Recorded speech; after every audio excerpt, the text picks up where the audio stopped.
Close பண்ணி சொல்லிங்க. ஏத்த மாதிரி சொல்லிக்கிறீங்க. அதுக்கு பேருந்து பார்த்தோம் க்ளோஸ் பண்றேன். சாப்பிடுங்க கிளம்புறேன்.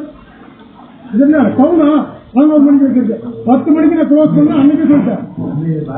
எத்தனை டைம் உங்களுக்கு சொல்லுங்க. யாரா நீங்க? எந்த ஊர் நீங்க? ஊருக்கு பேர் தப்பு இல்லையா? தப்பு இல்ல. 10 o'clock நீ க்ளோஸ் பண்ண எப்படி எப்படி சொல்லணும்? காலையில் சொல்லிட்டா இல்ல காலையில் சொல்லிட்டா லைட் ஆஃப் பண்ணு.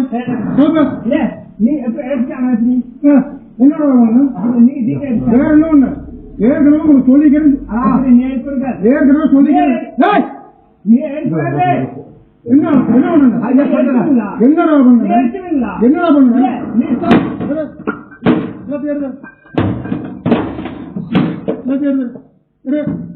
நீ நாளைக்கு நீங்க கடை வைக்க முடியாது. பாத்துக்க காலையில் நீ ஸ்டேஷன் பண்ண சரியா? என்ன நீ பேசிருக்கிற? எந்த ஊரா நீ? சொல்லாத எந்த ஊர் நீ? எந்த ஊர் நீ சொல்லாது? எந்த ஊரா நீ? எதுக்கு சார் கடை க்ளோஸ் பண்ணிட்டு ஓடி போயிரு. நாளை காலையில கடை திறந்து வச்சுக்கா. உன்னை காலை விடிய ரொம்ப